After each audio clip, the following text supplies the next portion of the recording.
Stop messing around, stop fooling around, stop delaying, stop procrastinating. Get up, get out, get it done. Everything is possible, nothing is a problem, and anything can be overcome. I just get my ass up out of bed, I get my shit together, and I get out and I start the fight. And that will transform you from a mere mortal into a superhuman being. I've never, ever, ever met anybody who told me that they got rich watching their IRA or their 401k.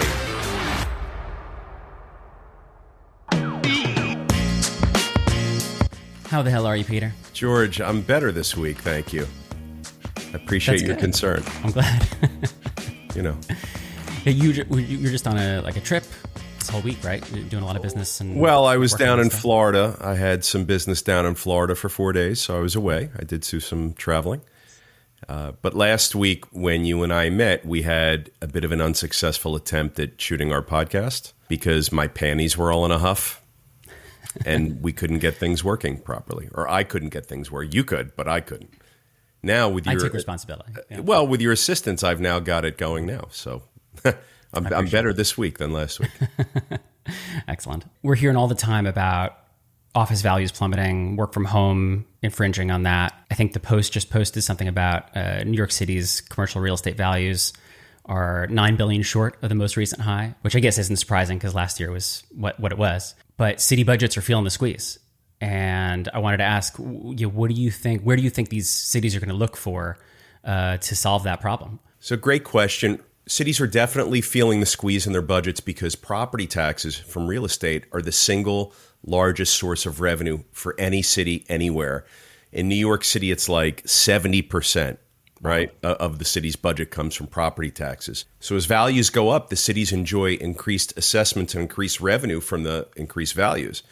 Conversely, what we're seeing now is when values go down and there's a squeeze on property values, in particular office buildings in New York City. Yeah.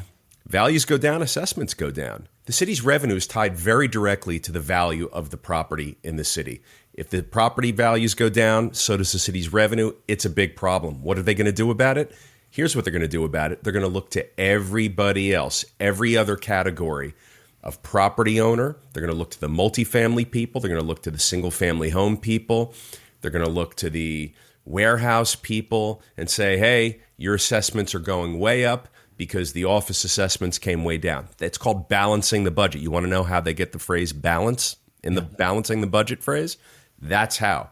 You have to balance any shortfalls with increasing revenue from other places. So that's one way they're going to do it. They're going to whack all the other property owners with more tax, more tax, more tax. They're going to whack all of the residents with more tax, more tax, more tax. Generally, they're just going to tax the bejesus out of every other category because office property values are sinking. Look, they've got also this bid for New York City casino licenses, right. $500 million per license. Yeah. I mean, that's a hefty number. They're going to make up for a little bit of lost revenue with a $500 million one-time lump sum fee that they're going to charge for a license holder. They're going to charge it wherever and however they can charge it. Do you think the casino option is going to move the needle significantly? I do. I think that well, look, you've always heard me say that gambling and cannabis are the two biggest things that are going to be needle-moving industries and revenue sources for all of these states and cities, not just New York City. And it's crazy. I mean, the cannabis thing is hundreds and hundreds of millions of dollars for every state that wants to adopt it, and most of them have. And likewise, the gambling is, you can't ignore it anymore. These cities and these towns and these states, they all need money. No one has any money. Historically, the only place you get money from is from the property owners. As I said, that's the single largest source of revenue for any municipality or government. Right. Is the property taxes. And if the property taxes shift by just a point or two or three, it's so much money that these cities are losing, they have to do something to make it up. Believe me and watch, you're probably seeing it already, but they're going to get it from every other part of the pie that they can get it. They're going to increase their sales tax. They're going to increase the commuter tax. They're going to increase property taxes on all the other asset classes. They're going to increase taxes on absolutely everything. They can't afford not to. It sucks. It's balancing the budget 101. They have to get the money from somewhere. But yeah, gambling and cannabis are going to be new sources of money. They're going to come into these cities and help them have some revenue sources to balance their budgets. I mean, it's nuts what's happening. Yeah. San Francisco, same thing. I mean, office properties are next to worthless in San Francisco. What's San Francisco going to do? Yeah, San Francisco is a terrifying situation for multiple reasons, but that, we talked about the, you brought up the Surf City Hotel comparison, and just it is the crazy. Surf City Hotel waiting to go up in flames. Yeah, San Francisco, that's terrifying. It's terrifying, and there's other places not far behind it. I think New York and Los Angeles are two examples. Multifamily developers in the U.S. added over 400,000 apartments, according to CoStar. I don't know if that's accurate. Yeah, there's a lot of new supply that happened this past year. Yeah, so they're saying it's the highest total supply in 35 years. And there's going to be more in 2023. Yeah, so we hear all this, this talk of like, oh, it's so much supply, and yet at the same time, there's a supply shortage of housing and like completely. Everything. Yeah, so like what's going on there? What's the breakdown there of how are we building so much and yet not even moving the needle that So way? let's just recap this. 400,000 new multifamily units came online in 2022. Yeah. The most in decades, right? Yeah. Still not enough. So you want to know what else was the most in 2022, more than any other recent time in decades? Towns everywhere adopting restrictive housing policies and rent control policies and affordable housing policies that do nothing but restrict the marketplace, prevent new construction from occurring, and limits forever the supply of affordable housing. So here's a great example, man. In 2022, we built more housing than we've ever built. It's still not enough. The policies are so restrictive. The environment is so restrictive. The tone out there is so egregious and acrimonious that no one knows how to do this right. You have to build more supply. We've done that. We've built more supply than ever before. It's still not enough. We have to continue to loosen and unrestrict these policies everywhere in all types of housing types, not just affordable, not just market rate, not just luxury, everything. Single family, multifamily, attached, detached, tiny homes, medium homes, all of that stuff has to get built, and a lot of it everywhere. And once it gets built, we need to have pipeline for the next year and the next year and the next year, because it's not going to be enough. At our best, we can build maybe 1 million or 1,050,000 units of housing combined, all asset classes, in a year. Multifamily, we just said, built 400,000 units in 2022. I assume that we built probably 500,000 or 600,000 units of single family in that same time period. We can never build more than that. Our infrastructure just can't do it. We don't have enough labor force in the trades. We don't have enough land to build. We have to address zoning policy. We have to address lubricating the economic engines to let developers and contractors and investors take risk and get a fair return for taking the risk. All of that needs to happen, as much as building 400,000 plus new multifamily housing units. All of it. Earlier this month, the Boston mayor, Michelle Wu, she proposed doubling the linkage fees. I love her. Yeah, do you? I was going to be surprised. Yeah, so it was for life science projects, increasing the fee for all commercial real estate projects for like by 50%. It's crazy. Linkage fees. Yeah, so She's going to double them. Yeah, what is a linkage fee? How does it affect the success of a commercial real estate investment? So here's exactly a great example of what we were just talking about. Restrictive policy. So linkage fees, first of all, I'll tell you what a linkage fee is, then I'll tell you about the definition and how the word came to be. So a linkage fee is a fee, random fee that the city just decides to charge you for the privilege of getting your permits and building. Just a number, just a fee, I'll tell you the reason. Here's the reason. So linkage fees exist because in a lot of our liberal governments and cities around the United States, there was a push to create a linkage between new construction and gentrification and unaffordability. So someone came up with a concept that there is a direct link when developers build something new, anything, that it has an adverse impact on the community in terms of housing affordability and gentrification and displacement and all of these things. And these cities want developers to pay a fine, a penalty, a fee. They want to be punitive about it because, hey, if you're going to build something and displace people and create the housing affordability problem and exacerbate the housing unaffordability problem, then, by God, you're going to have to pay for it. And it's a crazy concept to me. It's so, not only is it wrong on so many levels, it's wrong conceptually, it's wrong economically. I mean, there's ways to deal with things, but to say, no, if you're going to build here, you're going to have to pay a penalty fee. I mean, that's what it is. It's a penalty. I mean, this is exactly what I'm talking about. These cities need to encourage, motivate, invite, lubricate the economics of investment, critical investment in infrastructure, in housing, all these different housing types, property types. Cities everywhere have crumbling infrastructure, crumbling buildings. They want updated, safe, clean, affordable housing. You have to build it. You can't regulate your way to affordable housing. You have to create it. You have to increase the supply in order to stabilize housing prices or put downward pressure on housing prices. You have to increase the supply. You can't regulate. You can't charge fees. And they charge these fees, George, because they justify it by saying, well, we're going to have a fund. And with all the fees that you developers and investors pay into this fund, these linkage fees, we're going to have a bunch of money and we're going to create the affordable housing solution with this money. They don't do it. They don't know how. We've talked about how California builds affordable housing for $600,000 per unit.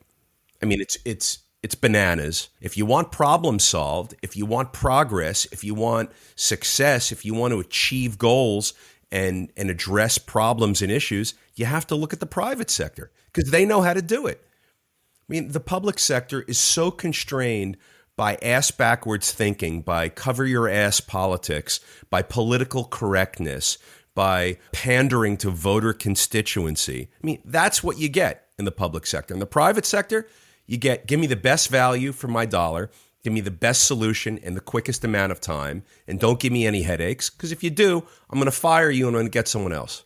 But you can't do that in the public sector. I mean, it's appropriate for our discussion today because you're asking me what are these cities going to do when their budgets shrink due to the declining property values? This is what they're doing. They're increasing the linkage fees. I mean, they say it's going to be for affordable housing development, but it's not. It's just going to help them balance their budget because there's language in the city and state doctrines that allow the mayors and governors to reach into these linkage fee fund accounts and pull out money and use it at their discretion if they want to.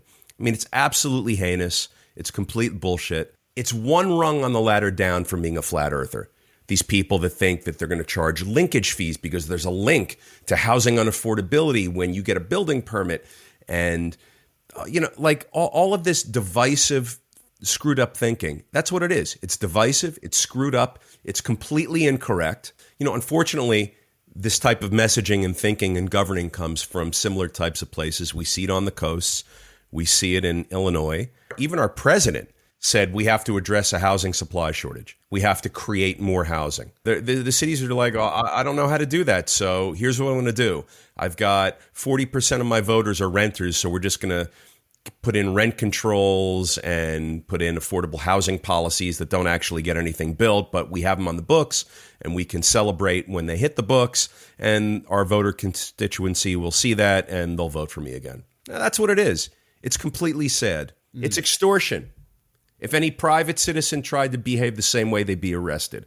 But when governments do it, they say, oh, it's a linkage fee. It's absurd. And it's a certain type of government and a certain type of person that thinks this way. And it's complete. All it does is divide us, exacerbate the problems. It creates zero solutions. It puts more money in the hands of people who are incompetent, don't have the skills or training to deploy it and spend it. And it doesn't create one unit of affordable housing. George, find me a town or a city that's collected lots of linkage fees and has deployed those linkage fees into building more housing. Find me one. I'm not aware of one, but find me one. It's an honest request. Find me one. All right, cool. I'll make that my mission. We get questions from followers concerning all different kinds of asset types. One that keeps coming up is hotel investments. What are the most critical metrics when considering a hotel deal? How should we be thinking about that? It's funny because I was on an investor call last week where we were looking at a hotel deal, and the person pitching the deal didn't really have her numbers together. And, rule number one when you pitch anybody anything is know your numbers. Look, every industry, every investment asset class, every investment type has a set of metrics which are standard, which are fundamental, and which are paramount to analyzing the investment opportunity and knowing if it's a good deal relative to everything else that's out there. So with the hotel industry, you've got total available rooms. I mean, I'm going to go through these quickly because people can look them up, but total available rooms is a big one. The ADR, the average daily rate, the RevPAR, which is the revenue per available room. Those are the three biggest ones right there. And then you get into the average occupancy rate, and you get into GOPPAR, which is gross operating profit per available room. You've got market penetration index, the MPI. You've got the average rate index, the ARI. You've got revenue generation index, or the RGI. So these are all things that hotel industry insiders use to compare multiple properties within their portfolio. They want to know who's outperforming, who's underperforming. Market cost per booking, the MCPB. You've got the sentiment score. Go to TripAdvisor. TripAdvisor is like a base. It's people use it. You can get the walking score in multifamily. You can get the sentiment score on TripAdvisor. It's a metric that'll tell you what the sentiment is about the asset. The DRR, the direct revenue ratio. These are all part of the conversation when buyers and sellers of hotels are at the table. The website conversion rate. I mean, today, all of the bookings for hotels come through at the internet. There's no more revenue sector that is driven by like travel agents. And I mean, it's like a very tiny portion of the remaining pie. Segmentation, TrevPAR. So these are all things that are on the table when looking at a hotel investment. Guys, if you're going to think about owning and operating a hotel or investing with someone who is an owner and operator of a hotel, ask these questions. Listen to this podcast again. Take notes on these metrics that I just told you about. Learn what they are. Educate yourself, because this is what the big guys do. And if you want a seat at the table, you have to speak the language. This is the language. I'm hearing pretty much every day about Chat GDP. And I wanted to know every day. It's the new thing at every conversation, every bar, every dinner table, every bus ride, every phone call. Yeah. So what's top of mind for you when it comes to AI and I guess your industry or just the industry in general? I'm new to this whole thing. I haven't actually played with it myself yet, but I hear it's pretty robust. And this is only like the early innings, right? So imagine 5 or 10 years out. And I'm fascinated with this whole AI thing. And I sent you a few memes and videos that I saw on my feed the past couple of days where you pull into a gas station and there's a robotic arm that senses where your fill tank is and opens up your tank door and pulls out the gas nozzle and fills you up. It doesn't require human labor. So that was an interesting one. And then there was several more like robots and robotic pets and assistants. And it was like a robotic dog that China's developing. It's incredible. And they're saying robotic dogs, but all you have to do is make the arms and legs like a foot longer each, and then you've got a robotic person. The sky's the limit once they figure all that out. But Chat GPT, you're asking about the impact on business and industry. So listen, man, whether it's chat or whether it's AI, robotics, or anything else in between, for every advancement that these technologies make, it's going to mean the loss of hundreds of thousands or millions of jobs. Now, those jobs are going to shift. They're not just going to disappear, but there's going to be this new industry that's emerging that requires labor. Right. So we're going to go from being replaced by AI and robots to then working for the companies that build the AI and robots. I saw an interesting post from a housing economist. Just give me a second while I pull it up. Yeah, absolutely. So this was a guy named Jay Parsons who we've spoken about here on the show before. Friend.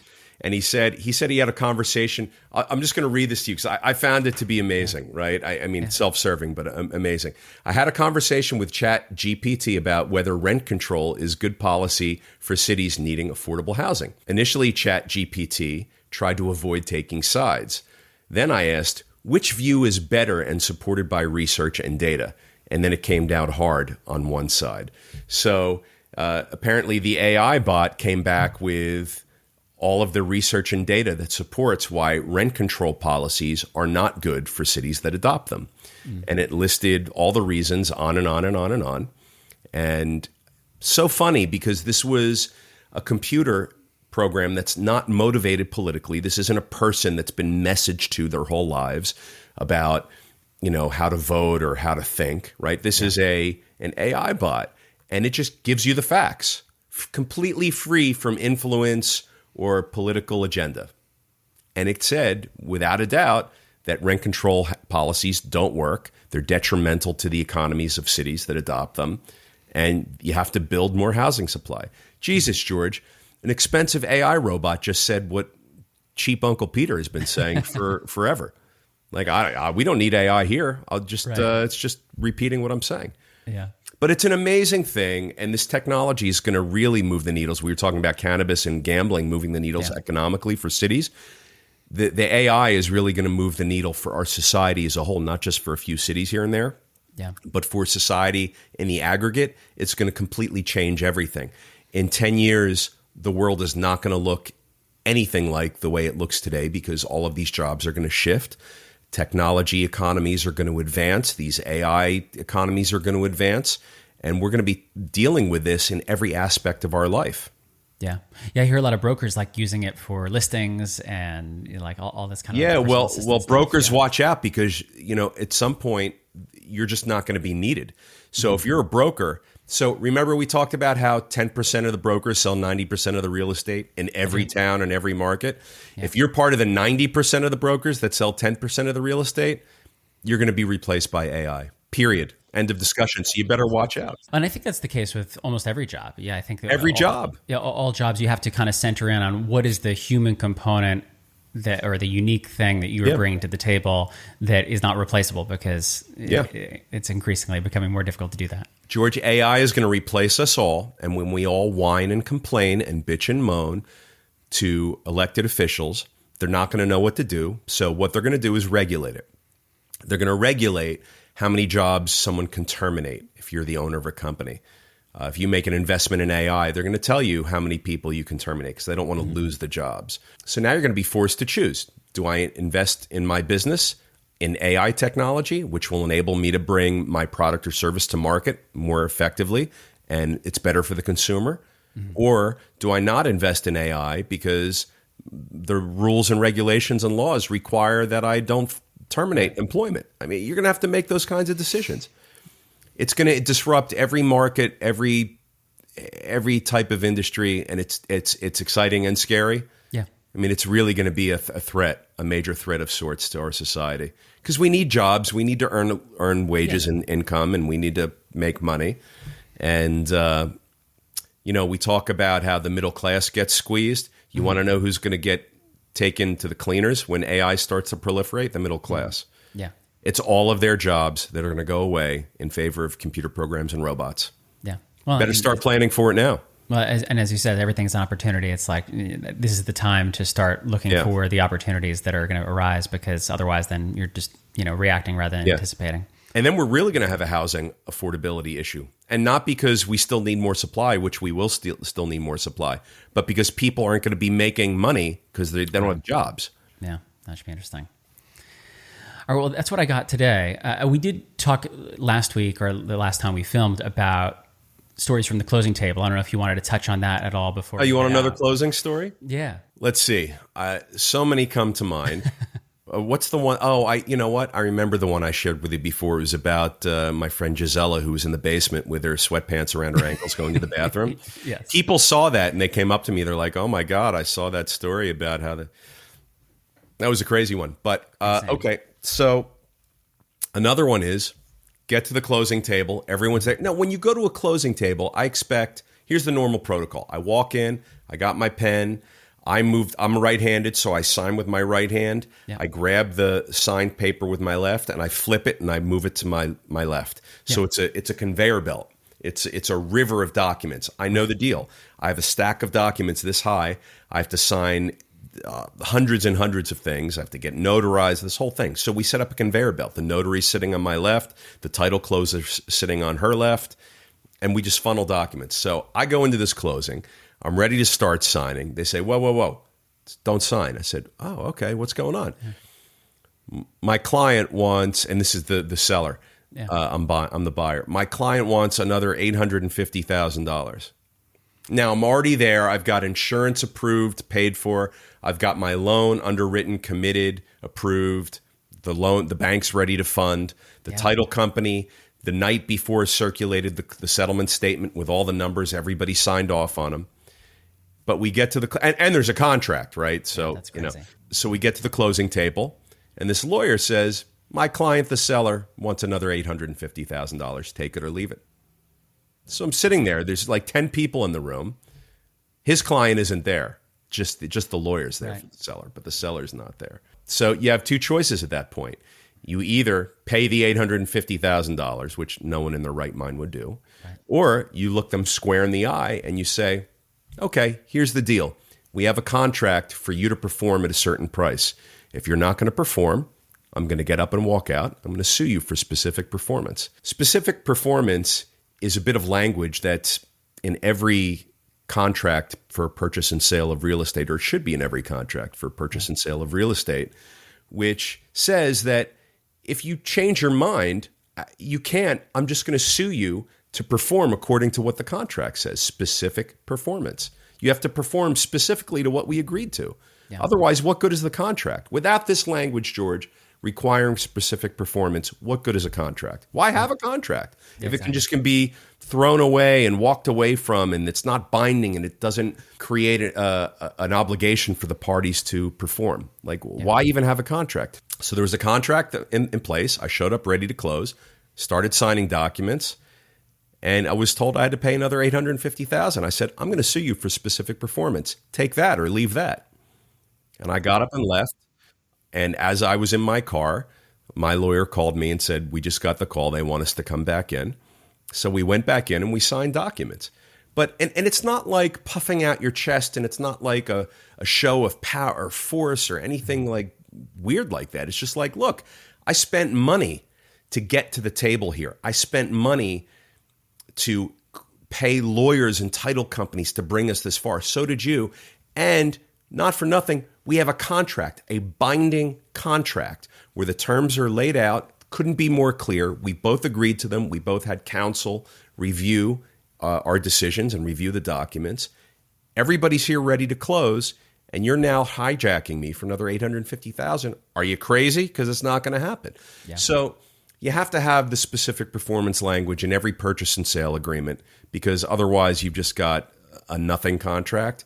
And you have to know how and when to pull that card out of your pocket and use it. I mean, these people thought they were going to get over on us with a last-minute 11th hour request for more money that has nothing to do with the price of tea in China. It was just extortion. George, it's crazy. You never know what you're going to get when you get to the closing table. I always appreciate when it goes smoothly. I always appreciate when my counterparts do what they say and say what they're going to do, because you know what? I do what I say, and I say what I do. Yeah. And all I'm asking for is for reciprocity with that. So I'm going to show up. I'm going to spend money on third-party reports. I'm going to do my due diligence. That costs money. I'm going to jump through hoops with a lender. I'm going to pay fees and costs to the lender to close the title. All this stuff I'm going to do. But you better perform when I get to the closing table, because if not, I'm suing you for specific performance, and I'm going to get your building anyway, and you're going to pay my legal fees, and I'm going to make your life miserable. So don't be an extortionist with me. Just be a good guy and close on the deal that we already have a signed contract for. So that was the moral of that story. Yeah, take note, people. All right, well, that's what I got today, Peter. Anything you want to touch on before we head out? I don't. You've made me so happy, George. Thank you. You make me happy too, Peter. Thanks so much. I'll see you next time.